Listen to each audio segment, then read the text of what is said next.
विचार रब करन तो पैदा गुरु चरना च हाजरी दवाई के विचार तो करो जी। वाहिगुरु जी का खालसा वाहिगुरु जी की फतेह।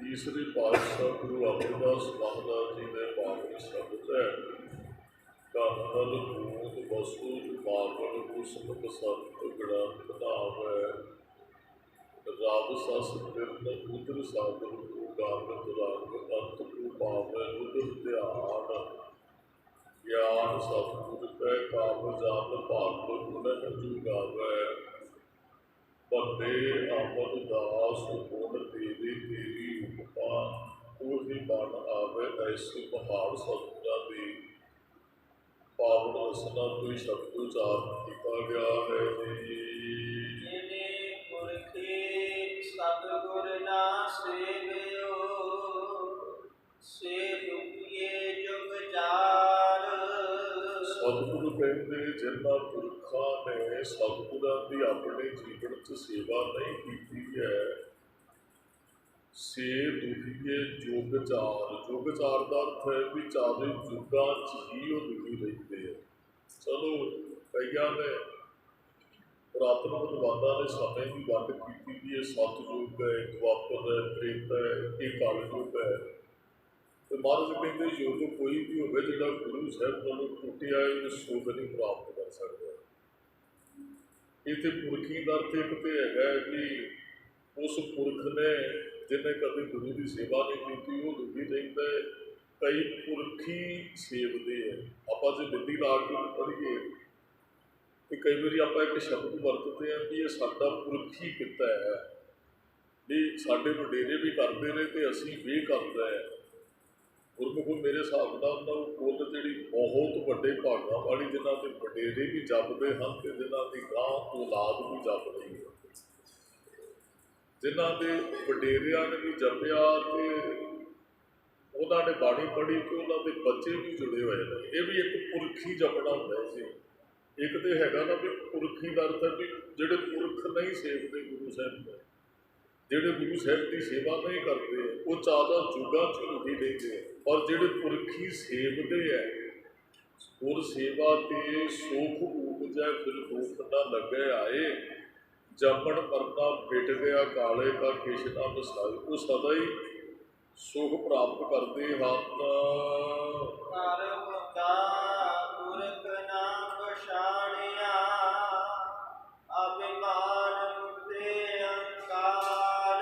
जिन्होंने सतगुरु की सेवा नहीं की ना वो अब भाड़ के ठगे हुए हैं तो घर होता पुरख ना पछाणिया। इतने पुरख का अर्थ परमात्मा है।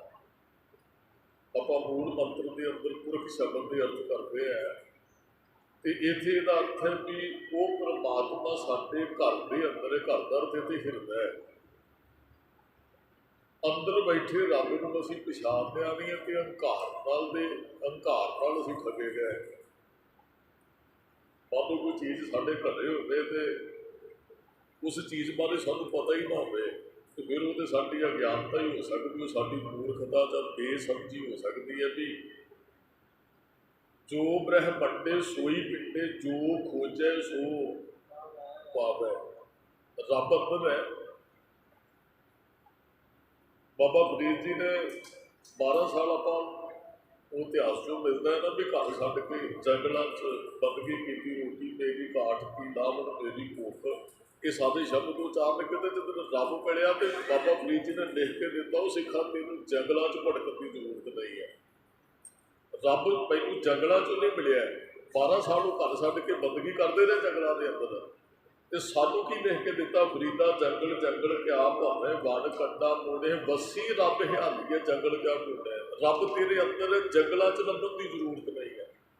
ये उन्होंने सानू लिख के दिता जिन्होंने रब मिलया होया है भी असीं घर छड्डिया ही रब जिदन मिलया रब जंगल चों नहीं लभा रब अंदरों ही प्रगट होया है। ਇਹਦਾ ਮਤਲਬ ਹੈ ਰੱਬ ਨੂੰ ਮਿਲਣ ਵਾਸਤੇ ਜੰਗਲਾਂ 'ਚ ਭਟਕਣ ਦੀ ਜ਼ਰੂਰਤ ਨਹੀਂ ਹੈ। ਨਾਨਕ ਘਰ ਬੈਠਿਆਂ ਜੋਗ ਪਾਈਏ ਸਤਿਗੁਰ ਕੈ ਉਪਦੇਸ਼। ਘਰ ਬੈਠੇ ਇਹ ਗੁਰੂ ਦੇ ਉਪਦੇਸ਼ ਦੀ ਕਮਾਈ ਕਰਕੇ ਅੰਦਰ ਬੈਠੇ ਰੱਬ ਨੂੰ ਪ੍ਰਗਟ ਕਰ ਸਕਦੇ ਆ। ਗੁਰਮੁਖੋ ਮੂਰਤੀ ਪੱਥਰ ਦੇ ਵਿੱਚ ਹੁੰਦੀ ਹੈ, ਪ੍ਰਗਟ ਉਦੋਂ ਹੁੰਦੀ ਜਦੋਂ ਫਾਲਤੂ ਪੱਥਰ ਨਾਲੋਂ ਹਟਾ ਦਿੱਤਾ ਜਾਂਦਾ ਹੈ। ਉਹ ਮੂਰਤੀਕਾਰ ਜਿਹੜਾ ਹੈ ਉਹ ਕੀ ਕਰਦਾ, ਪੱਥਰ ਨੂੰ ਘੱਟਦਾ, ਫਾਲਤੂ ਪੱਥਰ ਲਾ ਕੇ ਪਾਸੇ ਸੁੱਟ ਦਿੰਦਾ, ਵਿੱਚੋਂ ਫਿਰ ਇੱਕ ਮੂਰਤੀ ਪ੍ਰਗਟ ਹੁੰਦੀ ਹੈ। ਰੱਬ ਸਾਡੇ ਅੰਦਰ ਹੈ, ਬਸ ਅੰਦਰੋਂ ਵਿਕਾਰ ਮੈਂ ਮੇਰੀ ਹਉਮੈ ਹੰਕਾਰ ਦੂਰ ਕਰਨ ਦੀ ਜ਼ਰੂਰਤ ਹੈ। ਰੱਬ ਨੇ ਅੰਦਰੋਂ ਹੀ ਪ੍ਰਗਟ ਹੋ ਜਾਣਾ।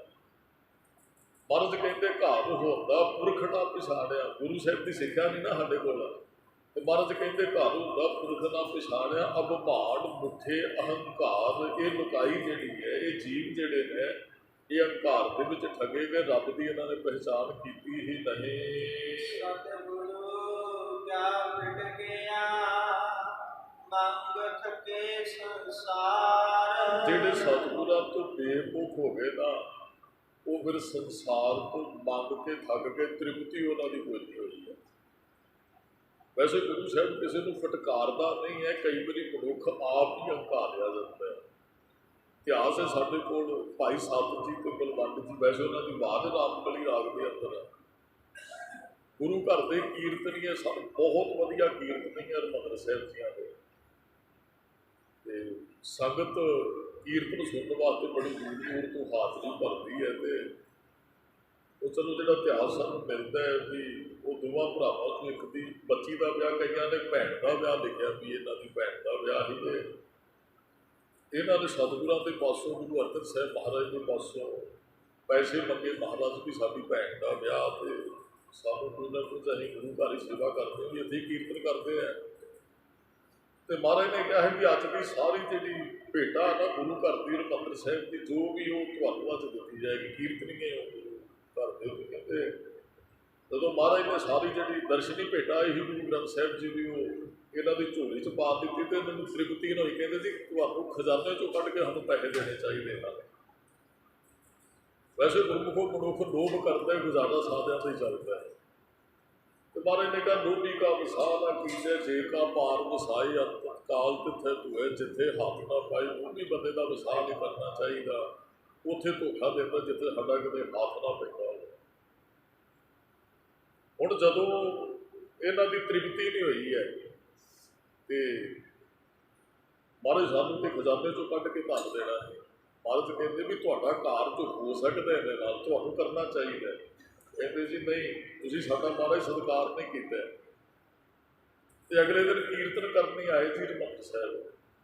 ਜਦੋਂ ਕੀਰਤਨ ਕਰਨ ਨਹੀਂ ਆਏ ਤੇ ਮਹਾਰਾਜ ਨੇ ਇੱਕ ਸਿੱਖ ਨੂੰ ਭੇਜਿਆ, ਕਹਿਣ ਲੱਗੇ ਜਾਓ ਭਾਈ ਸੱਦ ਕੇ ਲਿਆਓ ਸਤਿਗੁਰੂ ਬਲਵੰਤ ਜੀ ਨੂੰ ਵੀ ਕੀਰਤਨ ਕਰਨ ਨਹੀਂ ਆਏ। ਉਹ ਸਿੱਖ ਗਿਆ ਤੇ ਜਾ ਕੇ ਕਹਿੰਦਾ ਵੀ ਗੁਰੂ ਸਾਹਿਬ ਜੀ ਕਹਿ ਰਹੇ ਨੇ ਭਾਈ ਆ ਕੇ ਕੀਰਤਨ ਕਰੋ। ਜਦੋਂ ਮੂੰਹ ਫੇਰ ਕੇ ਕਹਿੰਦੇ ਜੀ ਅਸੀਂ ਨਹੀਂ ਕੀਰਤਨ ਕਰਨਾ ਹਰਿਮੰਦਰ ਸਾਹਿਬ। ਸਿੱਖ ਕਹਿੰਦਾ ਜੀ ਗੁਰੂ ਸਾਹਿਬ ਨੇ ਭੇਜਿਆ ਤੇ ਤੁਹਾਨੂੰ ਜਾਣਾ ਚਾਹੀਦਾ, ਕੀਰਤਨ ਕਰੋ ਭਾਈ। ਕਹਿੰਦੇ ਜੀ ਨਹੀਂ ਅਸੀਂ ਨਹੀਂ ਕੀਰਤਨ ਕਰਨਾ।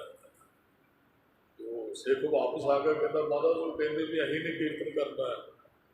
ਮਹਾਰਾਜ ਨੇ ਦੋ ਸਿੱਖਾਂ ਨੂੰ ਫਿਰ ਭੇਜਿਆ, ਕਈ ਹੱਸ ਕਰ ਕਹਿੰਦੇ ਬਾਬਾ ਬੁੱਢਾ ਜੀ ਨੂੰ ਭੇਜਿਆ, ਬਾਬਾ ਜੀ ਤੁਸੀਂ ਲਿਆਓ ਸਤਿਕਾਰ ਨਾਲ ਲਿਆਓ ਗੁਰੂ ਘਰ ਦੇ ਕੀਰਤਨ ਨਹੀਂ ਹੈ। ਉਹ ਜਦੋਂ ਸਿੱਖ ਆਏ ਤੇ ਕਹਿੰਦੇ ਜੀ ਵੇਖਿਆ ਨਾ ਸਾਡੇ ਕਰਕੇ ਸੰਗਤ ਆਉਂਦੀ ਸੀ ਹਰਿਮੰਦਰ ਸਾਹਿਬ, ਅਸੀਂ ਕੀਰਤਨ ਕਰਦੇ ਹਾਂ ਤੇ ਤਾਂ ਸੰਗਤ ਆਉਂਦੀ ਸੀ, ਜੇ ਅਸੀਂ ਕੀਰਤਨ ਨਹੀਂ ਕਰਾਂਗੇ ਸੰਗਤ ਨਹੀਂ ਆਉਣੀ ਗੁਰਦੁਆਰੇ। ਇਹ ਗੁਰਮੁਖੋ ਬਹੁਤ ਵੱਡੀ ਅਗਿਆਨਤਾ ਹੈ ਮਨੁੱਖ ਦੇ ਅੰਦਰੋਂ, ਮੇਰੇ ਖਿਆਲ ਬਹੁਤ ਵੱਡੀ ਮੂਰਖਤਾ ਵੀ ਉਹਨੂੰ ਕਹਿ ਦਈਏ ਕਿ ਅੱਤ ਕਰਨੀ ਹੈ। ਤੇ ਮੇਰੇ ਵਰਗਾ ਕਦੇ ਵੀ ਮੈਂ ਇੱਥੇ ਕਥਾ ਕਰਦਾ ਤੇ ਸੰਗਤ ਆਉਂਦੀ ਹੈ, ਜਾਂ ਕੀਰਤਨ ਇੱਥੇ ਅਸੀਂ ਕਰਦੇ ਹਾਂ ਤੇ ਸੰਗਤ ਆਉਂਦੀ ਹੈ, ਸਭ ਤੋਂ ਵੱਡੀ ਅਗਿਆਨਤਾ ਹੈ ਸਾਡੀ। ਇਹਦੇ ਬਾਬੇ ਨਾਨਕ ਦਾ ਥੜਾ ਇੱਕ ਗਿਆਨ ਤੇ ਇੱਕ ਖੜਾ, ਇੱਥੇ ਤੇ ਬੜੇ ਆਏ ਨੇ ਤੇ ਬੜਿਆਂ ਨੇ ਆਉਣਾ। ਇਹ ਤੇ ਗੁਰੂ ਸਾਹਿਬ ਦਾ ਪਿਆਰ ਹੈ ਸੰਗਤ ਦਾ, ਵੀ ਸੰਗਤ ਗੁਰੂ ਸਾਹਿਬ ਦੇ ਦਰਸ਼ਨ ਕਰਨ ਆਉਂਦੀ ਹੈ। ਕਹੋ ਨਾਨਕ ਸਭ ਤੇਰੀ ਵਡਿਆਈ, ਕੋਈ ਨਾਉ ਨਾ ਜਾਣੈ। ਫਿਰ ਉਹ ਵੱਖਰੀ ਗੱਲ ਹੈ, ਕੋਈ ਗੁਣ ਦਾ ਆਪਣੇ ਦਾ ਹੰਕਾਰ ਕਰ ਲੇ, ਇਸ ਤੋਂ ਵੱਡੀ ਕੋਈ ਅਗਿਆਨਤਾ ਨਹੀਂ ਹੋ ਸਕਦੀ ਹੈ। ਵੈਸੇ ਧਾਰਮਿਕ ਬੰਦੇ ਨੂੰ ਜ਼ਿਆਦਾ ਅਭਿਮਾਨ ਹੰਕਾਰ ਹੁੰਦਾ ਹੈ, ਉਹਨੂੰ ਪਤਾ ਵੀ ਨਹੀਂ ਲੱਗਦਾ ਵੀ ਮੈਂ ਹੰਕਾਰਿਆ ਗਿਆ। ਚਲੋ ਗੁਰੂ ਕਿਰਪਾ ਕਰੇ।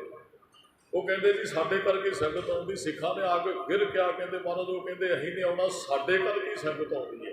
ਮਹਾਰਾਜ ਕਹਿੰਦੇ ਇਹ ਸੱਚ ਹੈ ਭਾਈ, ਉਹਨਾਂ ਦਾ ਕੀਰਤਨ ਸੁਣਨੀ ਸੰਗਤ ਆਉਂਦੀ, ਬਹੁਤ ਸੋਹਣਾ ਕੀਰਤਨ ਕਰਦੇ ਆ। महाराज कहते चलो कोई नहीं, असीं जाते हैं भी असीं उन्होंने बड़े प्यार नाल लै के उन्हें फिर भी गुरु घर की कीर्तन की। महाराज गए ते वो मंजे ते बैठे हैं तो चलो गुरु अर्जन साहिब जी गए ना, मैं पापी उस समय कहा चलो महाराज ने बाद च बख्शिया, सत्कार नहीं किया उठ के भी गुरु अर्जन साहिब महाराज जी आए हैं। गुरमुखों कितने गुरु ग्रंथ साहिब जी का स्वरूप सानू रस्ते च किते दर्शन होंदे ने ना, तो असीं कंड करके नहीं खड़ना गुरु साहिब वाले पासे। अपनी गड्डी तो उतरो, मोटरसाइकिल तो उतरो, हाथ जोड़ के अपना जोड़ा उतार के गुरु साहिब के सत्कार च खड़ो। सानू खड़ना चाहिए हाथ जोड़ के बड़े प्यार के नाल। ते उन्होंने सत्कार नहीं किया तो एक उन्होंने पट्ठिया वाली खुरली ही जिहड़ा कवि संतोख सिंह ने लिखा, महाराज उहदे ते बैठ गए। देखो कितनी निमरता गुरु अर्जन साहिब जी के अंदर, सतगुरु के अंदर हद तो वध निमरता ही। कवि संतोख सिंह कहते एक दिन बीबी करमों ने गुरु अर्जन साहिब महाराज के सीस से अपने घर की गंदगी सुट दी ही गली चो लंघदिया। तो महाराज दोबारा इशनान करके तो बाबा बुढ़ा जी ने पूछ लिया, कह लगे सतगुरु जी अज तुम लेट आए हो हरिमंदर साहिब।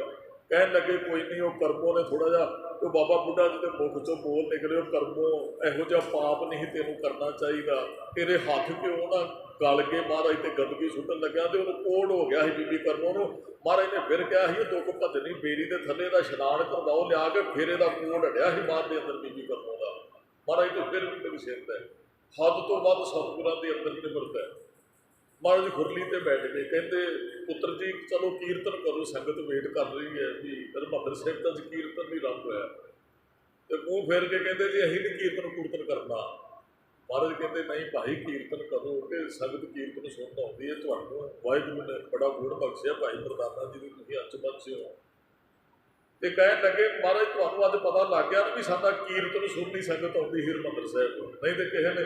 महाराज कहते हाँ भाई सानू पता लग गया भी तुहाडा कीर्तन सुननी आती, इस करके चलो भाई कीर्तन करिए। कहते महाराज असीं नहीं कीर्तन करन जाना। महाराज कहते नहीं बेटा गुस्सा नहीं करीदा, तुहानूं कीर्तन करना चाहिए। तो फिर करद्या कराउंदे इन्होंने कहा, कहते जी गुरु नानक साहिब की वडियाई भी तां ही ज़्यादा होई कि साडा वड्डा मरदाना है गुरु नानक साहिब जी के नाल। तो फिर गुरु अर्जन साहिब जी ने क्या कहते असल में ना तुसीं हुण फिट चुके हो, तुहानूं हो गया हंकार, तो तुहानूं कोई मूँह नहीं लाएगा अज तो बाद। तो महाराज ने उन्होंने घरों निकल लग्या बोल के, सिखो जिहड़ा इन्हां नूं बख्शाउण की भी गल करेगा ना, उन्होंने असीं खोते ते बिठा के वह मूँह कल के हरिमंदर साहिब के दुआले अमृतसर दी गलियां च फिरांगे। जिहड़ा इन्हां नूं बख्शाउण की गल करेगा, सानूं कुछ भी बोलदे अज असीं बर्दाश्त कर लेना है, पर इन्होंने गुरु नानक साहिब वाला चुंगल की, हुण इन्हां नूं कदे नहीं असीं बख्शांगे। तो जिहड़ा बख्शण की गल करेगा वह मूँह काला करके खोते ते फिरांगे। आ जिहड़ी पंक्ति आई है, महाराज कहते सतगुरु क्या फिटकारिया, मंग थके संसार। अगे हरिमंदर साहिब कीर्तन करन आउंदे ही संगत फुल्लां दी वर्खा करती ही, वेट करती ही गुरु के कीर्तनी आ रहे हैं। हुण घरों बाहर निकलते हैं, सिख मूँह पासे नूं कर लेंदे, गुरु घर को फटकारे होए ने, इन्हां दे मत्थे नहीं लगना। तो पहलां तो हरिमंदर साहिब चों बहुत कुछ मिलता ही, प्रशादा पानी सारा वधिया चलदा है। तो हुण मंग के खाण वाली हालत, मंगिया भी हुण कोई नहीं देंदा। सिख ते इन्हां नूं मंगिया प्रशादा भी नहीं देंदे, कहंदा तुसीं किरत घाड़े हो वड्डे, तो तुसीं गुरु घरों जिन्ना चिर बख्शे नहीं जाते, तुहानूं सिख ने किसी ने फतेह भी नहीं बुलाउणी है। फिर खीर कुए इतिहासकार कवि जी दे कहते बीमार हो गए, तो खीर को फिर लाहौर गए, भाई लद्दे के दरवाजे पर जाके रोए, कहते भाई लद्दा जी तेरे वर्गा कोई परोपकारी नहीं अज तू सानूं बख्शा सकदा है। पर गुरु साहिब ने वचन भी किए, असीं उहदा मूँह काला करके खोते ते बिठा के अमृतसर दीआं गलियां च फिरांगे जिहड़ा। तो फिर भाई लद्दे ने पुकार करदे अपने घरों ही अपना मूँह काला किया, उत्थों ही गधे ते बैठे हरिमंदर साहिब तक आए। रौला सुनिया, महाराज कहते काहदा रौला पै रहा, कहते जी वो भाई लद्दा खोते ते बैठ गए। महाराज कहते ऐसा करने की लोड़ सी। भाई लद्दा सामने आ गया, कहता महाराज सत्ते ते बलवंडे नूं बख्शो, महाराज बख्शो। तो महाराज तो हुण कह भी नहीं सकते भी तेनों असीं खोते पहले ही बैठ गए। तो महाराज ने भाई लद्दे नूं गल नाल ला के क्या कहते, लद्दिया तेरे वर्गा परोपकारी बंदा कोई संसार ते नहीं होएगा, किसी नूं बचाउण वास्ते कोई अपना मूँह नहीं काला करदा, पर तू गुरु साहिब की खुशी का पात्र बनिया। तो महाराज ने क्या कहते इन्हां नूं कहो, जिहड़ी जुबान नाल इन्हां ने गुरु साहिब जी की निंदिया की गुरु नानक साहिब की, उस जुबान नाल इन्हां दी उस्तत करो, फिर बख्शे जाओगे। फिर इन्होंने एक वार रामकली की गाई, जिहदे सारे गुरु नानक साहिब की वडियाई, गुरु अंगद साहिब, 5 गुरु साहिबाना की फिर इन्हें वडियाई गाई गुरु अर्जन साहिब तक। इन्हों का ही शब्द है, धन धन रामदास गुरु जिन सिद्धिया तिन्हें सवारिया, पूरी हुई करामात महाराज कहते तुहानू असीं बख्शिया ही नहीं, तुहानू असीं अमर कर देंगे। ये तुहाडी लिखत असीं गुरु ग्रंथ साहिब च तुहाडी गाई हुई बात गुरु ग्रंथ साहिब च दर्ज करांगे। अज असीं सते ते बलवंडे नूं मत्था टेकदे गुरु साहिब के चरनां च। ਜਿਹੜੇ ਗੁਰਮੁਖੋਂ ਬੇਮੁਖ ਹੋ ਕੇ ਫਟਕਾਰੇ ਜਾਂਦੇ ਹੈ, ਮਹਾਰਾਜ ਕਹਿੰਦੇ ਉਹਨਾਂ ਨੂੰ ਮੰਗਿਆ ਵੀ ਕੁਝ ਨਹੀਂ ਮਿਲਦਾ। ਮੰਗ ਥੱਕੇ ਸੰਸਾਰ, ਜਿਹੜੇ ਗੁਰੂ ਘਰ ਕੁਰਬਾਨ ਹੋ ਜਾਂਦੇ ਨੇ। ਜਿਨ ਨਾਨਕ ਸਤਿਗੁਰ ਪੂਜਿਆ ਤਿੰਨ ਹਰ ਪੂਜ ਕਰਾਵਾ। ਅੱਜ ਸਾਡੇ ਧਰਮ ਦੇ ਕੁਝ ਪ੍ਰਚਾਰਕ ਨੇ, ਸੰਗਤਾਂ ਵੇਟ ਜਿੱਥੇ ਕਰਦੀਆਂ ਉੱਥੇ ਫੁੱਲਾਂ ਦੀ ਵਰਖਾ ਵੀ ਉਹਨਾਂ ਦੇ ਉੱਪਰ ਦੀ ਕਰਦੀਆਂ। ਉਹ ਗੁਰੂ ਨਾਲ ਜੁੜਨ ਕਰਕੇ ਗੁਰੂ ਦੀ ਗੱਲ ਕਰਨ ਵਾਲਿਆਂ ਦਾ ਵੀ ਸੰਗਤ ਸਤਿਕਾਰ ਕਰਦੀ ਹੈ ਜੀ। ਸੱਚਾ ਸ਼ਬਦ ਨ ਸੇਵਿਓ ਸਭ ਕਾਜ ਸਵਾਰਨ ਹਾਰ। ਮਹਾਰਾਜ ਕਹਿੰਦੇ ਜਿਸ ਸ਼ਬਦ ਨੇ ਕਾਜ ਸਵਾਰਨਾ ਹੈ ਉਹ ਤੇ ਸੇਵਿਆ ਹੀ ਨਹੀਂ। ਸ਼ਬਦ ਗੁਰੂ, ਮਹਾਰਾਜ ਕਹਿੰਦੇ ਗੁਰੂ ਦੀ ਸੇਵਾ ਹੀ ਨਹੀਂ ਕੀਤੀ ਜਿਹਨੇ ਸਾਰੇ ਕਾਜ ਸਵਾਰਨੇ ਸਨ। ਮਨ ਮੇਰੇ ਸਦਾ ਹਰ ਵੇਖ ਹਦੂਰ। ਇਹ ਮੇਰੇ ਮਨ ਸਦਾ ਉਸ ਹਰ ਨੂੰ ਆਪਣੇ ਅੰਗ ਸੰਗ ਵੇਖ। ਹਦੂਰ ਦਾ ਅਰਥ ਅੰਗ ਸੰਗ ਹੈ। ਉਸ ਵਾਹਿਗੁਰੂ ਨੂੰ ਆਪਣੇ ਅੰਗ ਸੰਗ ਵੇਖਣਾ ਕਾਜ। ਜਨਮ ਮਰਨ ਦੁਖ ਬਰ ਹਰੈ ਸ਼ਬਦ ਰਹਿਆ ਭਰਪੂਰ। ਜਦੋਂ ਉਸ ਵਾਹਿਗੁਰੂ ਨੂੰ ਆਪਣੇ ਅੰਗ ਸੰਗ ਵੇਖੇਗਾ, ਸ਼ਬਦ ਨਾਲ ਜੁੜੇਗਾ, ਗੁਰੂ ਦੀ ਸੇਵਾ ਕਰੇਗਾ, ਮਹਾਰਾਜ ਕਹਿੰਦੇ ਜਨਮ ਮਰਨ ਦੁਖ ਬਰ ਹਰੈ। ਜਨਮ ਮਰਨ ਦਾ ਦੁੱਖ ਦੂਰ ਹੋ ਜਾਏਗਾ। ਸ਼ਬਦ ਰਹਿਆ ਭਰਪੂਰ। ਸ਼ਬਦ ਰਾਹੀਂ ਤੈਨੂੰ ਇਹ ਸੋਚੀ ਮਿਲੇਗੀ ਕਿ ਉਹ ਸਾਰਿਆਂ ਦੇ ਅੰਦਰ ਪਰਿਪੂਰਨ ਹੈ ਜੀ। ਸ਼ਰਾਬ ਦੇ ਕੇ ਮਹਾਰਾਜ ਕਹਿੰਦੇ ਹਨ ਸੱਚ ਸਦਾਹਨ ਸੇ ਸੱਚੇ ਸੱਚਾ ਨਾਮ ਆਧਾਰ। ਜਿਹੜੇ ਸੱਚ ਨੂੰ ਸਲਾਹੁੰਦੇ ਉਹ ਸੱਚੇ ਬਣ ਜਾਂਦੇ ਤੇ ਸੱਚਾ ਨਾਮ ਵੀ ਉਹਨਾਂ ਦੇ ਜੀਵਨ ਦਾ ਆਧਾਰ ਬਣ ਜਾਂਦਾ ਹੈ। ਸੱਚੇ ਕਾਰਜ ਬਾਵਣੀ ਸੱਚੇ ਨਾਲ ਪਿਆਰ। ਉਹ ਫਿਰ ਸੱਚੇ ਦੀ ਦੱਸੀ ਹੀ ਕਾਰ ਪਕਾਉਂਦੇ ਕਿਉਂਕਿ ਸੱਚੇ ਨਾਲ ਪਿਆਰ ਹੈ। ਗੁਰੂ ਦੀ ਗੱਲ, ਰੱਬ ਦੀ, ਉਹਦੇ ਹੁਕਮ 'ਚ ਚੱਲਦੇ, ਭਾਣੇ 'ਚ, ਉਹਦੀ ਰਜ਼ਾ 'ਚ, ਉਹਦੀ ਹੀ ਸੇਵਾ ਕਰਦੇ ਹਨ। ਸੱਚਾ ਸਭੋ ਵਰਤਦਾ ਕੋਈ ਨਾ ਮਿਟਣ ਹਾਰ। ਉੱਥੇ ਸੱਚਾ ਸ਼ਾਹ ਹੀ ਵਰਤਦਾ ਹੈ ਜੀ। ਉਹਦੀ ਬਖਸ਼ਿਸ਼ ਨੂੰ ਕੋਈ ਮਿਟਾ ਨਹੀਂ ਸਕਦਾ ਹੈ। ਮਨ ਮੁਖ ਬਹਿਨ ਨਾ ਪਾਏ ਨੀ ਕੂੜ ਮੁੱਠੇ ਕੁੜਿਆਰ। ਜਿਹੜਾ ਮਨਮੁਖ ਹੈ ਨਾ ਉਹ ਰੱਬ ਦੇ ਘਰ ਨੂੰ ਮਹਿਲ ਦਾ ਅਧਿਕਾਰੀ ਨਹੀਂ ਪ੍ਰਾਪਤ ਕਰ ਸਕਦਾ। ਉਹ ਤੇ ਝੂਠ ਦੇ ਵਿੱਚ ਠੱਗੇ ਹੋਏ ਤੇ ਕੁੜਿਆਰ ਬਣ ਕੇ, ਕੁੜਿਆਰ ਕੁੜਿਆਰੀ ਜਾਏ ਰਲੇ ਸਚਿਆਰ ਸਿੱਖ ਬੈਠੇ ਸਤਿਗੁਰ ਪਾਸ। ਝੂਠਾ ਬੰਦਾ ਜਿਹੜਾ ਉਹ ਝੂਠ 'ਚ ਹੀ ਖਚਤ ਰਹਿੰਦਾ ਹੈ, ਉਹ ਮਨਮੁਖ ਜਿਹੜਾ ਭਾਈ ਰੱਬ ਦੇ ਘਰ ਦਾ ਨੂੰ ਪ੍ਰਾਪਤ ਨਹੀਂ ਕਰ ਸਕਦਾ ਹੈ। ਮੈਂ ਕਰਤਾ ਜਗ ਮੁਆ ਗੁਰ ਬਿਨ ਗੁਰ ਦਾਰ। ਮਹਾਰਾਜ ਕਹਿੰਦੇ ਹਉਮੈ 'ਚ ਪਿਆ ਹੋਇਆ ਸੰਸਾਰ ਜਗ ਆਤਮਿਕ ਮੌਕੇ ਮਰ ਰਿਹਾ ਹੈ ਤੇ ਅਗਿਆਨਤਾ ਦਾ ਹਨੇਰਾ ਇਹਨਾਂ ਦੇ ਅੰਦਰ। ਗੁਰੂ ਦੀ ਸਿੱਖਿਆ ਨਹੀਂ ਨਾ, ਗੁਰ ਬਿਨ ਘੋਰ ਅੰਧਾਰ ਗੁਰੂ ਬਿਨ ਸਮਝ ਨਾ ਆਵੇ। ਗੁਰ ਬਿਨ ਸੁਰਤ ਨਾ ਸਿੱਧ ਗੁਰੂ ਬਿਨ ਭੁਗਤ ਨਾ ਪਾਵੇ। ਗੁਰੂ ਤੋਂ ਬਗੈਰ ਅਗਿਆਨਤਾ ਦਾ ਹਨੇਰਾ ਅੰਦਰੋਂ ਨਹੀਂ ਦੂਰ ਹੁੰਦਾ ਹੈ ਜੀ। ਮਨ ਮੁਖ ਬਹਿਨ ਨਾ ਪਾਏ ਨੀ ਕੂੜ ਮੁੱਠੇ ਕੁੜਿਆਰ। ਮਾਇਆ ਮੋਹ ਵਸਾਰਿਆ ਸੁਖ ਦਾਤਾ ਦਾ ਤਾਰ। ਮਾਇਆ ਦੇ ਬੋਝ ਪੈ ਕੇ ਨਾ ਬੰਦਾ ਰੱਬ ਨੂੰ ਸੁੱਖਾਂ ਤੇ ਦਾਤੇ ਨੂੰ ਦਤਾਰ ਨੂੰ ਵਿਸਾਰ ਦਿੰਦਾ ਹੈ। ਸਾਡੀ ਹਾਲਤ ਇਹ ਹੀ ਹੈ। ਬਹੁਤ ਮੇਰੀ ਪੰਕਤੀਆਂ ਪੜ੍ਹੀਆਂ, ਦਾਤ ਪਿਆਰੀ ਵਿਸਰਿਆ ਦਤਾਰਾ, ਵੀ ਦਾਤਾਂ ਪਿਆਰੀਆਂ ਬਣ ਗਈਆਂ ਤੇ ਦਤਾਰ ਜਿਹੜਾ ਉਹ ਵਿਸਰ ਜਾਂਦਾ ਹੈ ਫਿਰ। ਤੇ ਮਹਾਰਾਜ ਕਹਿੰਦੇ ਲਕਾਈ ਤਾਂ ਹੀ ਤੇ ਦੁੱਖ ਪ੍ਰਾਪਤ ਕਰਦੇ ਕਿ ਉਹ ਦਾਤਾ ਦੇਣ ਵਾਲਾ ਹੀ ਇਹਨਾਂ ਨੂੰ ਭੁੱਲ ਗਿਆ ਜੀ। ਸਤਿਗੁਰ ਸੇਵੈ ਤਾਂ ਉਪਰੈ ਸੱਚ ਰਖੈ ਉਰਤਾਰ। ਜਿਹੜੇ ਸਤਿਗੁਰਾਂ ਦੀ ਸੇਵਾ ਕਰਦੇ ਉਹ ਬਚ ਜਾਂਦੇ, ਉਹ ਸੱਚ ਨੂੰ ਹਿਰਦੇ 'ਚ ਧਾਰਨ ਕਰਕੇ ਰੱਖਦੇ ਹੈ। ਜਿਹੜੇ ਸੱਚ ਨਾਲ ਜੁੜੇ ਨੇ ਉਹ ਸੱਚ ਨਾਲ ਜੁੜੇ ਰਹਿੰਦੇ ਹੈ। ਉਹਨਾਂ ਦੇ ਹਿਰਦੇ 'ਚ ਸਦਾ ਸੱਚ ਵਸਿਆ ਰਹਿੰਦਾ ਹੈ। ਕਿਰਪਾ ਤੇ ਹਰ ਪਾਈਐ ਸੱਚ ਸ਼ਬਦ ਵਿਚਾਰ। ਵਾਹਿਗੁਰੂ ਦੀ ਕਿਰਪਾ ਨਾਲ ਹੀ ਵਾਹਿਗੁਰੂ ਮਿਲਦਾ ਹੈ। ਸੱਚੇ ਸ਼ਬਦ ਦੀ ਵਿਚਾਰ ਦੁਆਰਾ ਬਸ ਬਹੁਤ ਵਾਰੀ ਰੋਜ਼ਾਨਾ ਇਹੋ ਜਿਹੀ ਵਿਚਾਰ ਹੁੰਦੀ ਹੈ ਵੀ ਰੱਬ ਕਿਰਪਾ ਕਰੇ, ਗੁਰੂ ਨੂੰ ਮਿਲਾ ਦਿੰਦਾ, ਗੁਰੂ ਕਿਰਪਾ ਕਰੇ ਰੱਬ ਮਿਲ ਜਾਂਦਾ ਹੈ। ਸਤਿਗੁਰ ਸੇਵ ਮਨ ਨਿਰਮਲਾ, ਹਉਮੈ ਤਜ ਵਿਕਾਰ। ਜਿਹੜੇ ਸਤਿਗੁਰਾਂ ਦੀ ਸੇਵਾ ਕਰਦੇ ਉਹਨਾਂ ਦਾ ਮਨ ਨਿਰਮਲ ਹੋ ਜਾਂਦਾ ਹੈ, ਹਉਮੈ ਤੇ ਵਿਕਾਰ ਨੂੰ ਤੱਜ ਦਿੰਦੇ ਆ, ਛੱਡ ਦਿੰਦੇ ਆ। ਜਿਹੜੇ ਜਿਸ ਸੁਰਤ ਦੇ ਅੰਦਰ ਸ਼ਬਦ ਟਿਕ ਜਾਂਦਾ ਹੈ ਨਾ, ਗੁਰਮੁਖ ਉੱਥੇ ਹਉਮੈ ਨਹੀਂ ਰਹਿੰਦੀ, ਉੱਥੇ ਵਿਕਾਰ ਨਹੀਂ ਟਿਕਦੇ ਆ। ਉਹ ਸਤਿਗੁਰਾਂ ਦੀ ਸੇਵਾ ਕਰਕੇ ਆਪਣੇ ਅੰਦਰ ਨੂੰ ਨਿਰਮਲ ਕਰ ਲੈਂਦੇ, ਹਉਮੈ ਤ੍ਰਿਸ਼ਨਾ ਨੂੰ ਵਿਕਾਰਾਂ ਨੂੰ ਅੰਦਰੋਂ ਕੱਢ ਦਿੰਦੇ ਹਨ। ਆਪ ਛੋੜ ਜੀਵਤ ਮਰੈ, ਗੁਰ ਕੈ ਸ਼ਬਦ ਵਿਚਾਰ। ਉਹ ਆਪ ਛੋੜ ਆਪਾ ਭਾਵ ਛੱਡ ਕੇ ਜੀਵਤ ਪਤੇ, ਉਹ ਜਿਉਂਦਿਆਂ ਹੀ ਵੈਸ਼ਾਂ ਨੂੰ ਮਾਰ ਲੈਂਦੇ ਆ। ਭਗਤੀ ਪੜ੍ਹੀ ਕੱਲ ਆਪਾਂ, ਸ਼ਬਦ ਮਰੋ ਫਿਰ ਜੀਵੋ ਸਾਧ ਹੀ ਤਾਂ ਫਿਰ ਮਰਨ ਹੋਏ। ਮਹਾਰਾਜ ਕਹਿੰਦੇ ਆਪਾਂ ਭਾਵ ਨੂੰ ਮਾਰ ਲੈਂਦੇ ਸ਼ਬਦ ਦੀ ਵਿਚਾਰ ਨਾਲ ਜੁੜ ਕੇ ਜੀ। ਧੰਦਾ ਤਾਵਤ ਰਹਿ ਗਏ, ਲਾਗਾ ਸਾਚ ਪਿਆਰ। ਉਹ ਧੰਦਿਆਂ ਦੀ ਭੱਜ ਦੌੜ ਤੋਂ ਬਚ ਜਾਂਦੇ, ਉਹਨਾਂ ਦਾ ਪਿਆਰ ਸੱਚ ਨਾਲ ਪੈ ਜਾਂਦਾ ਹੈ। ਸਾਡੀ ਕੀ ਹਾਲਤ ਹੈ, ਧੰਦਾ ਧਾਮ ਦਿਨ ਗਿਆ ਰੈਣ ਗਵਾਈ ਹੋਏ। ਉਹ ਬਹੁਤੇ ਧੰਦਿਆਂ ਤੋਂ ਬਚ ਜਾਂਦੇ, ਧੰਦੇਦਾਰ ਦੇ ਵੀ ਕੰਮ ਛੱਡ ਦਿੰਦੇ ਆ। ਚਲੋ ਆਪਾਂ ਇੱਕ ਧੰਦਾ ਕੰਮ ਨੂੰ ਵੀ ਕਹਿੰਦੇ, ਇਹਦਾ ਅਰਥ ਇਹ ਹੈ ਵੀ ਉਹ ਧੰਦੇ ਦੇ ਨਾਲ ਕਰਤੇ ਨੂੰ ਵੀ ਯਾਦ ਰੱਖਦੇ ਆ। ਧੰਦਾ ਕਰਦਿਆਂ ਨੇਫੜ ਜਨਮ ਗਵਾਇਆ ਵਾਲੀ ਨਹੀਂ ਇੱਥੇ ਗੱਲ ਵਾਪਰਦੀ ਹੈ, ਇੱਥੇ ਤੇ ਸੱਚ ਨਾਲ ਜੁੜ ਜਾਂਦੇ। ਚਲੋ ਕਈ ਲੋਕ ਜਿਹੜੇ ਹੁਣ ਧੰਦਿਆਂ ਪਿੱਛੇ ਬਹੁਤ ਭੱਜਦੇ ਦੌੜਦੇ ਤੇ ਬਹੁਤ ਧਰਮ ਵੀ ਨਾਲ ਦੀ ਨਾਲ ਕਮਾਉਂਦੇ। ਧੰਦਾ ਵੀ ਕਰਨਾ, ਧਰਮ ਵੀ ਕਮਾਉਣਾ। ਕਈ ਧੰਦਾ ਹੀ ਕਰਦੇ, ਉਹ ਧਰਮ ਨਹੀਂ ਕਮਾਉਂਦੇ।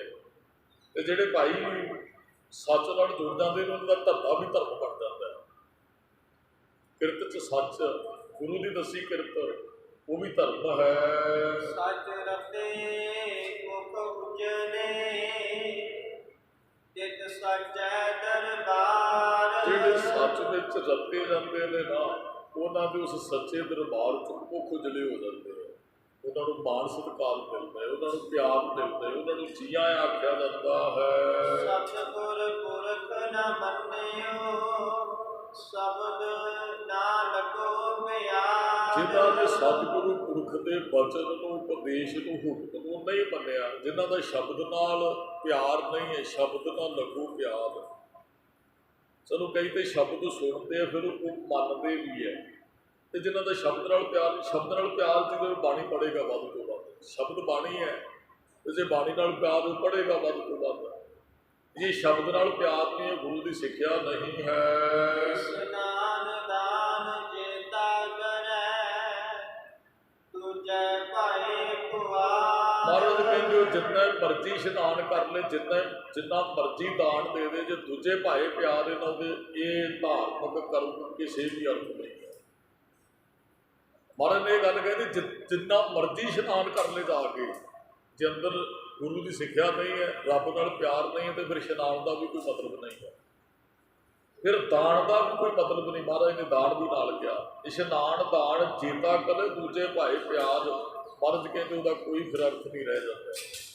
ਤੇ ਕਈ ਇਸ਼ਨਾਨ ਦਾਨ ਕਰਕੇ ਕਹਿੰਦੇ ਸਾਨੂੰ ਰੱਬ ਮਿਲ ਜਾਏਗਾ। ਜੇ ਗੁਰੂ ਸਾਹਿਬ ਜੀ ਨਾਲ ਸਾਡਾ ਪਿਆਰ ਹੀ ਨਹੀਂ, ਫਿਰ ਇਸ਼ਨਾਨ ਤੇ ਦਾਨ ਵੀ ਕੋਈ ਮਾਇਨੇ ਨਹੀਂ ਰੱਖਦਾ। ਮਹਾਰਾਜ ਨੇ ਕਿਹਾ, ਨਾ ਤੂੰ ਆਵੇਂ ਬਸ ਬਹੁਤਾ ਦਾਨ ਦੇ, ਨਾ ਤੂੰ ਆਵੇਂ ਬਸ ਕਿਤੇ ਸਿਆਣਪ ਹੈ, ਨਾ ਸਿਆਣਪ ਨਾਲ ਨਾ ਦਾਨ ਦਿੱਤਾ। ਨਾ ਤੂੰ ਆਵੇਂ ਬਸ ਤੀਰਥ ਨਹਾਈਏ, ਨਾ ਤੂੰ ਆਵੇਂ ਬਸ ਧਰਤੀ ਢਾਈਏ।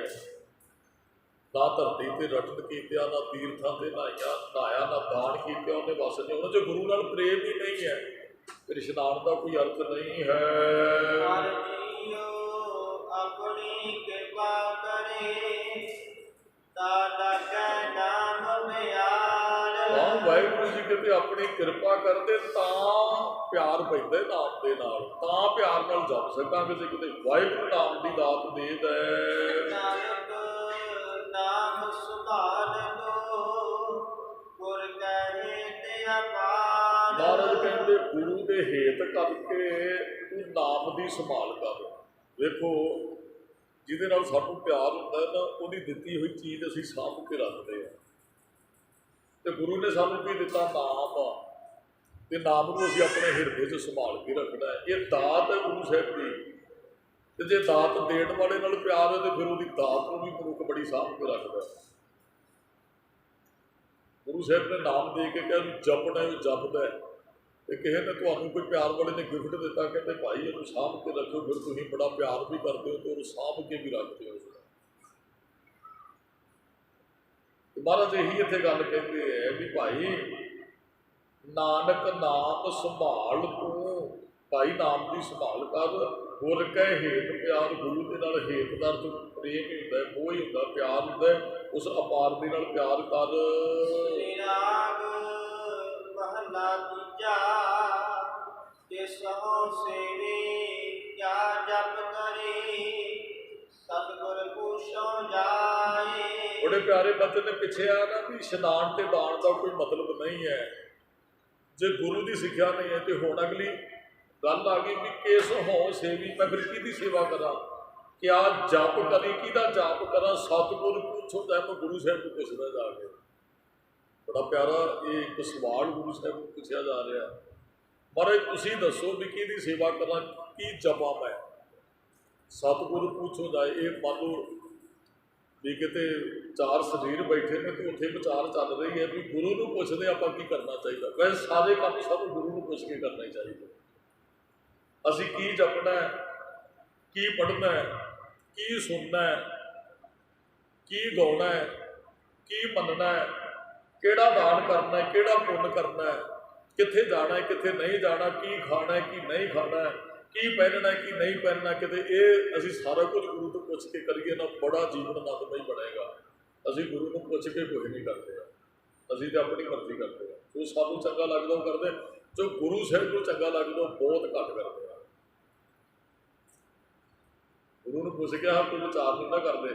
ਮੰਨ ਲਓ ਘਰੇ ਕੋਈ ਸਲਾਹ ਕਰ ਰਹੇ ਹੋ ਤੇ ਤੁਸੀਂ ਇਹ ਪੇਂਡਿੰਗ ਕਰੋ ਕਿ ਸਵੇਰੇ ਗੁਰੂ ਨੂੰ ਪੁੱਛ ਕੇ ਅਗਲਾ ਫੈਸਲਾ ਲਾਂ। ਕਿਸੇ ਨੇ ਕਿਹਾ ਕਦੀ ਇਹ ਗੱਲ ਕੀਤੀ ਹੈ ਵੀ ਆਪਾਂ ਚਲੋ ਸਲਾਹ ਤੇ ਬਣਾ ਲਈ ਵੀ ਐ ਹੋਣਾ ਚਾਹੀਦਾ, ਹੁਣ ਆਪਾਂ ਸਵੇਰੇ ਜਾ ਕੇ ਗੁਰੂ ਸਾਹਿਬ ਨੂੰ ਪੁੱਛਦੇ ਹਾਂ ਮਹਾਰਾਜ ਤੁਹਾਡੀ ਕੀ ਮਰਜ਼ੀ ਹੈ, ਤੁਸੀਂ ਕੀ ਚਾਹੁੰਦੇ ਹੋ, ਤੁਹਾਡਾ ਕੀ ਹੁਕਮ ਹੈ।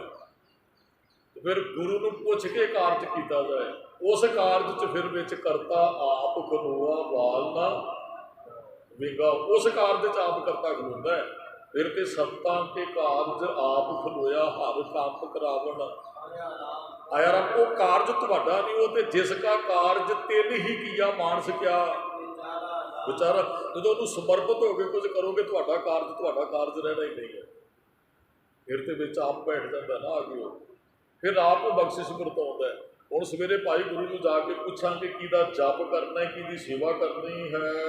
ਸਤਿਗੁਰ ਕਾ ਬਾਣਾ ਮਨ ਲਾਏ, ਵਿਚੋ ਆਪ ਗਵਾਏ। ਆ ਜਵਾਬ ਹੈ ਜੀ। ਕਿਸੇ ਨੇ ਪੁੱਛਿਆ ਮਹਾਰਾਜ ਮੈਨੂੰ ਕੀ ਕਰਨਾ ਚਾਹੀਦਾ, ਕੀ ਨਹੀਂ ਕਰਨਾ ਚਾਹੀਦਾ, ਤੇ ਮਹਾਰਾਜ ਨੇ ਅੱਗੋਂ ਕਿਹਾ, ਕਹਿੰਦੇ ਸਤਿਗੁਰ ਕਾ ਭਾਣਾ ਮਨ ਨਹੀਂ, ਵਿੱਚੋਂ ਆਪ ਗਵਾਏ। ਆਪਣੀ ਹਉਮੈ ਨੂੰ ਮਾਰ ਲਾ ਤੇ ਗੁਰੂ ਸਾਹਿਬ ਦੀ ਸਿੱਖਿਆ ਨੂੰ ਮੰਨ ਲਾ, ਬਸ ਆਹੀ ਕਰਨਾ ਹੈ ਤੁਸੀਂ। ਇਹ ਜਵਾਬ ਹੈ। ਔਰ ਦੇ ਵੀ ਗੁਰੂ ਸਾਹਿਬ ਜੀ ਰਹੇ ਨੇ, ਕੋਈ ਮਨੁੱਖ ਨਹੀਂ ਇਹ ਗੱਲ ਕਹਿ ਰਿਹਾ। ਮਹਾਰਾਜ ਕਹਿੰਦੇ ਬਸ ਗੁਰੂ ਦੀ ਸਿੱਖਿਆ ਤੇ ਚੱਲ ਤੇ ਆਪਣੀ ਹਉਮੈ ਨੂੰ ਮਾਰ, ਦੋ ਹੀ ਤੇ ਕੰਮ ਕਰਨੇ ਨੇ।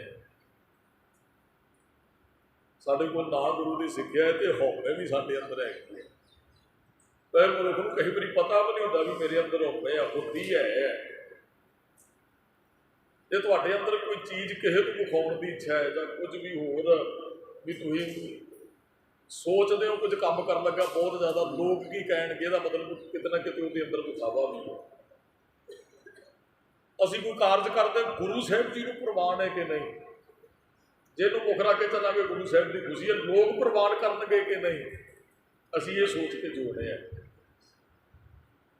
ਲੋਕਾਂ ਨੂੰ ਮੈਂ ਚੰਗਾ ਲੱਗਾਂਗਾ ਕਿ ਨਹੀਂ। ਦਾਸ ਨੇ ਬਹੁਤ ਵਾਰੀ ਬੇਨਤੀ ਕੀਤੀ, ਕਿਸੇ ਨੇ ਧੀ ਪੁੱਤ ਦਾ ਵਿਆਹ ਕਰਨਾ ਹੈ ਤੇ ਉਹ ਲੋਕਾਂ ਦੀ ਪਰਵਾਹ ਕਰਦਾ, ਕਹਿੰਦਾ ਭਾਈ ਜੇ ਮੈਂ ਆਹ ਕੁਝ ਨਾ ਕੀਤਾ ਤੇ ਮੇਰੇ ਘਰੇ ਮੇਰੇ ਰਿਸ਼ਤੇਦਾਰਾਂ ਨੇ ਵਿਆਹ 'ਚ ਨਹੀਂ ਆਉਣਾ। ਇਹ ਨਹੀਂ ਉਹ ਬੰਦਾ ਸੋਚਦਾ ਜੇ ਗੁਰੂ ਸਾਹਿਬ ਮੇਰੇ ਨਾਲ ਨਾਰਾਜ਼ ਹੋ ਗਏ ਤੇ ਫਿਰ ਮੇਰਾ ਕੀ ਬਣੇਗਾ। ਉਹ ਨਾ ਪਾਠ ਨਹੀਂ ਰਖਾਉਂਦਾ ਵਿਆਹ 'ਚ ਮਹਾਰਾਜ ਨੂੰ ਹਾਜ਼ਰ ਨਹੀਂ ਕਰਦਾ। ਅੱਜ ਸਿੱਖ ਵੀ ਮਹਾਰਾਜ ਨੂੰ ਚਾਹੀਦਾ ਸੀ ਮਹਾਰਾਜ ਦੀ ਹਜ਼ੂਰੀ 'ਚ ਵਿਆਹ ਹੁੰਦਾ। ਪਤਾ ਕੀ ਜਿਹੜੀ ਪ੍ਰਾਤਨ ਮਰਿਆਦਾ ਸਾਡੀ ਕੀ ਸੀ, 3 ਦਿਨ ਵਿਆਹ ਚੱਲਦਾ ਹੁੰਦਾ ਸੀ, ਜਿਹੜਾ ਆਪਾਂ ਸਾਰੇ ਜਾਣਦੇ ਹਾਂ ਵੀ ਉਹ ਇੱਕ ਦਿਨ ਪਹਿਲਾਂ ਸ਼ਗਨ ਲੱਗਦਾ ਸੀ, ਫਿਰ ਉਹ ਅਗਲੇ ਦਿਨ ਬਰਾਤ ਜਾਂਦੀ ਸੀ, ਤੀਸਰੇ ਦਿਨ ਜਾ ਕੇ ਸਮਾਪਤੀ ਹੁੰਦੀ ਸੀ। ਚਾਹੀਦਾ ਸੀ ਕਿ ਅਸੀਂ ਅਖੰਡ ਪਾਠ ਸਾਹਿਬ ਆਰੰਭ ਕਰਨ ਵਾਲੇ ਦਿਨ ਸਾਡਾ ਸ਼ਗਨ ਲੱਗਦਾ, ਉਹ ਵੀ ਮਹਾਰਾਜ ਆ ਜਾਂਦੇ ਤੇ ਲੜਕੀ ਵਾਲੇ ਆਉਂਦੇ ਤੇ ਗੁਰੂ ਸਾਹਿਬ ਦੀ ਝੂਰੀ 'ਚ ਅਸੀਂ ਪਾਠ ਚੱਲਦਾ ਹੁੰਦਾ ਤੇ ਸ਼ਗਨ ਲਾਉਂਦੇ। ਅਗਲੇ ਦਿਨ ਮੱਧ ਦੀ ਅਰਦਾਸ ਕਰਕੇ ਅਸੀਂ ਬਰਾਤ ਚੜ੍ਹਦੇ ਤੇ ਅਸੀਂ ਅਗਲੇ ਦਿਨ ਵਿਆਹ ਕਰਕੇ ਭੋਗ ਤੇ ਮਹਾਰਾਜ ਦਾ ਕੀਰਤਨ ਦਰਬਾਰ ਲਾ ਕੇ ਸ਼ੁਕਰਾਨਾ ਕਰਦੇ। ਚਾਹੀਦਾ ਸੀ ਮਹਾਰਾਜ ਹਾਜ਼ਰ ਹੁੰਦਾ। ਹੁਣ ਮਹਾਰਾਜ ਦਾ ਫੇਰਾ ਮਹੀਨਾ ਪਹਿਲਾਂ ਲੋਕ ਪਵਾ ਲੈਂਦੇ ਨੇ ਤੇ ਲੋਕਾਂ ਦਾ ਇਕੱਠ ਬਹੁਤ ਵੱਡਾ ਕਰਦੇ ਆ। ਮਹਾਰਾਜ ਗੈਰ ਹਾਜ਼ਰ ਰਹਿੰਦੇ ਨੇ ਤੇ ਲੋਕ ਹਾਜ਼ਰ ਰਹਿੰਦੇ ਨੇ। ਚਾਹੀਦਾ ਸੀ ਮਹਾਰਾਜ ਹਾਜ਼ਰ ਹੋਣੇ ਚਾਹੀਦੇ, ਲੋਕ ਆਉਣ ਤੇ ਨਾ ਆਉਣ, ਉਹ ਜਿਹੋ ਜਿਹੇ ਉਹਦੇ ਨਾਲ ਵਰਤਦੇ। ਉਹ ਅਸੀਂ ਲੋਕਾਂ ਦੀ ਪਰਵਾਹ ਕਰਦੇ। ਦੀਨ ਗਵਾਇਆ ਦੁਨੀ ਸਿਓ, ਦੁਨੀ ਨਾ ਚਾਲਦੀ ਸਾਥ, ਪਾਏ ਤੁਹਾਡਾ ਮਾਰਿਆ ਗਾਫਲ ਆਪਣੇ। ਦੁਨੀਆ ਕਾਰਨ ਅਸੀਂ ਦੀਨ ਨਹੀਂ ਗਵਾ ਦੇਣਾ। ਕਈ ਵਾਰੀ ਕਹਿੰਦੇ ਅਸੀਂ ਤਾਂ ਚਾਹੁੰਦੇ ਹਾਂ ਵੀ ਅਸੀਂ ਮਹਾਰਾਜ ਨੂੰ ਹਾਜ਼ਰ ਰੱਖੀਏ ਤੇ ਰਿਸ਼ਤੇਦਾਰ, ਜੇ ਤੂੰ ਚਾਹੁੰਦਾ ਹਾਂ ਤੇ ਰਿਸ਼ਤੇਦਾਰਾਂ ਤੋਂ ਤੂੰ ਕੀ ਲੈਣਾ ਹੈ। ਰਿਸ਼ਤੇਦਾਰਾਂ ਨੂੰ ਕਹੋ ਭਾਈ ਗੁਰੂ ਸਾਹਿਬ ਜੀ ਸਾਡੇ ਘਰੇ ਕੋਈ ਨਸ਼ਾ ਨਾ ਮੰਗੋ, ਸਾਡੇ ਘਰੇ ਆ ਕੇ ਜਿਹਨੇ ਆਉਣਾ ਬਾਣੀ ਸੁਣਨ ਵਾਲਾ ਹੀ ਆਏ ਸਰੀਰ। ਤੂੰ ਗੁਰੂ ਦੀ ਖੁਸ਼ੀ ਲੈਣੀ, ਤੂੰ ਲੋਕਾਂ ਨੂੰ ਕਿਉਂ ਖੁਸ਼ ਕਰਦਾ ਫਿਰਦਾ। ਸਾਡੀ ਹਾਲਤ ਇਹ ਲੋਕਾਂ ਨੂੰ ਖੁਸ਼ ਕਰਦੇ ਆ। ਮਹਾਰਾਜ ਕਹਿੰਦੇ ਆਪਣੀ ਹਉਮੈ ਛੱਡ ਤੇ ਗੁਰੂ ਦੀ ਸਿੱਖਿਆ ਤੇ ਚੱਲ, ਇਹੀ ਤੇਰਾ ਸਿੱਖਾ ਕੰਮ ਕਰਨ ਵਾਲਾ ਹੈ। ਇਹਾ ਸੇਵਾ ਚੱਕਰੇ ਨਾਮ ਵਸੈ ਮਨ ਆਏ। ਇਹੀ ਗੁਰੂ ਦੀ ਸੇਵਾ, ਗੁਰੂ ਦੀ ਚਾਤਰੀ ਹੈ। ਆਹੀ ਕੀਤਿਆਂ ਗੁਰੂ ਦੀ ਸਿੱਖਿਆ ਤੇ ਚੱਲਿਆ ਹੀ ਨਾਮ ਵਸੈ ਮਨ ਆਏ, ਤੇਰੇ ਅੰਦਰ ਨਾਮ ਵਸੇਗਾ। ਨਾਮੈ ਹਿਰਦੇ ਸੁਖ ਪਾਈਐ ਸੱਚਾ ਸ਼ਬਦ ਸੁਹਾਏ। ਨਾਮ ਨਾਲ ਜੁੜ ਕੇ ਜੀਵ ਸੁਖ ਪ੍ਰਾਪਤ ਕਰਦਾ ਹੈ ਤੇ ਸੱਚੇ ਸ਼ਬਦ ਸੁਹਾਏ। ਸੱਚੇ ਸ਼ਬਦ ਨਾਲ ਜੁੜ ਕੇ ਉਹ ਸੋਹੰਦਾ ਹੈ। ਸੋਹਣ ਦਾ ਅਰਥ ਸੋਹਣਾ ਲੱਗਦਾ ਹੈ। ਉਹਦੇ ਅੰਦਰ ਚੰਗੇ ਜਿਸ ਮਨੁੱਖ 'ਚ ਚੰਗੇ ਗੁਣ ਹੈ ਨਾ, ਉਹ ਸਾਰਿਆਂ ਦਾ ਹੀ ਹਰਮਨ ਪਿਆਰਾ ਹੁੰਦਾ ਹੈ। ਉਹ ਸਾਰਿਆਂ ਨੂੰ ਚੰਗਾ ਲੱਗਦਾ ਹੈ ਜੀ। ਮਨ ਮੇਰੇ ਅਣਦਿਨ ਜਾਗ ਹਰ ਚੇਤ। ਮੇਰੇ ਮਨ ਦਿਨ ਰਾਤ ਦਾ ਚੇਤ ਜਾਗ, ਸੁਚੇਤ ਰਹੇ। ਜਾਗਣ ਦਾ ਅਰਥ ਹੈ ਜਾਗਣ ਦਾ ਦਿਨ ਤੁਸੀਂ ਸੁੱਤੇ ਆ ਤੇ ਮਹਾਰਾਜ ਜੀ ਕਹਿ ਰਹੇ ਤੂੰ ਉਠੋ ਭਾਈ, ਅਸੀਂ ਤੇ ਚੌਂਕੜੇ ਮਾਰ ਕੇ ਬੈਠੇ ਤੇ ਸੁੱਤੇ ਨਹੀਂ ਹੈ। ਮਹਾਰਾਜ ਕਹਿੰਦੇ ਸੁਚੇਤ ਹੋ। ਜਾਗਣ ਦਾ ਅਰਥ ਹੈ ਕਿਆ ਤੂੰ ਸੋਇਆ ਜਾਗ ਇਹ ਆਨਾ ਤੈਂ ਜੀਵਨ ਜਗ ਸੱਚ ਕਰ ਜਾਣਾ। ਤੇ ਸਾਡੀ ਕੀ ਹਾਲਤ ਕੀ ਹੈ? ਜਾਗ ਤੋਂ ਸੋਇਆ, ਜਨਮ ਗਵਾਇਆ, ਮਾਲ ਧਨ ਜੋੜਿਆ ਭਇਆ, ਪਰ ਅਸੀਂ ਜਾਗਦੇ ਵੀ ਸੁੱਤੇ ਹੋਏ ਆ। ਗਾਫਲਤਾ ਦੀ ਨੀਂਦ 'ਚ ਗਿਆਨ ਨਹੀਂ ਨਾ, ਗਿਆਨ ਤੋਂ ਹੀ ਨਾ ਮਨੁੱਖ ਸੌਂਦਾ ਹੈ। ਮਹਾਰਾਜ ਕਹਿੰਦੇ ਸੁਚੇਤ ਹੋ, ਜਾਗ ਭਾਈ। ਆਪਣੀ ਖੇਤੀ ਰੱਖ ਲੈ ਪੂਜ ਪੜੇਗੀ ਖੇਤ। ਆਪਣੀ ਖੇਤੀ ਨੂੰ ਬਚਾਲਾ ਤੇ ਪੂੰਜਾਂ ਪੈ ਰਹੀਆਂ ਨੇ। ਪੂੰਜ ਦਾ ਅਰਥ ਤੇ ਵਡੇਪਾ ਹੈ। ਵਡੇਪਾ ਆ ਰਿਹਾ ਸਾਂਭ ਕੇ। ਮੰਨ ਲਓ ਵੀ ਕਿਸੇ ਬੰਦੇ ਨੂੰ ਫਸਲ ਬੀਜੀ ਹੈ, ਅਸੀਂ ਸਾਰੇ ਜ਼ਿਮੀਂਦਾਰ ਕਿਤੇ ਨਾਲ ਵਾਧਾ ਸੰਬੰਧ ਰੱਖਦੇ ਆ। ਫਸਲ ਬੀਜੀ ਹੈ ਤੇ ਉਹ ਪਸ਼ੂ ਫਸਲ ਨੂੰ ਉਜਾੜ ਰਹੇ ਨੇ ਤੇ ਗਵਾਂਢੀ ਲੰਘਿਆ ਤੇ ਉਹਨੇ ਆਗਾ ਵੀ ਇਹਨਾਂ ਦੀ ਫਸਲ ਤੇ ਪਸ਼ੂ ਗਾਵਾਂ ਫਿਰ ਰਹੀਆਂ ਜਾਂ ਪੰਛੀ ਜਿਹੜੇ ਨੇ ਉਹ ਅਨਾਜ ਨੂੰ ਚੁਗ ਰਹੇ ਨੇ ਤੇ ਉਹ ਫਿਰ ਉਹਦੇ ਘਰੇ ਆਇਆ ਜਿਹਦੀ ਜ਼ਮੀਨ ਸੀ ਤੇ ਉਹਨੂੰ ਆਵਾਜ਼ ਮਾਰੀ। ਉਹ ਕਹਿੰਦਾ ਮੂਰਖਾ, ਤੇਰਾ ਪਾਇਆ ਬੀਜ ਧਰਤੀ ਤੇ ਜਾਨਵਰ ਚੁਗੀ ਜਾਂਦੇ ਆ, ਤੈਨੂੰ ਤੇ ਜਾ ਕੇ ਉੱਥੇ ਰਾਖੀ ਕਰਨੀ ਚਾਹੀਦੀ ਹੈ। ਉਹ ਤੇਰੀ ਫਸਲ 'ਚ ਤੇ ਗਾਵਾਂ ਬੜੀਆਂ ਫਿਰਦੀਆਂ ਹਨ, ਤੈਨੂੰ ਜਾ ਕੇ ਉੱਥੇ ਸੁਚੇਤ ਹੋ ਕੇ ਨਹੀਂ ਸੁਚੇਤ ਹੋਏਗਾ ਤੇ ਉਹ ਫਸਲ ਉੱਜੜ ਜਾਣੀ ਹੈ। ਬੀਜ ਚੁਗ ਲੈਣਾ ਪੰਛੀਆਂ ਨੇ ਜਾਂ ਉਹ ਪਸ਼ੂ ਜਿਹੜੇ ਨੇ ਵਾਰਾ ਉਹ ਫਸਲ ਨੂੰ ਉਜਾੜ ਦੇਣਗੇ। ਇਹਨੂੰ ਹੀ ਸੁਚੇਤ ਹੋਣਾ ਕਿਹਾ।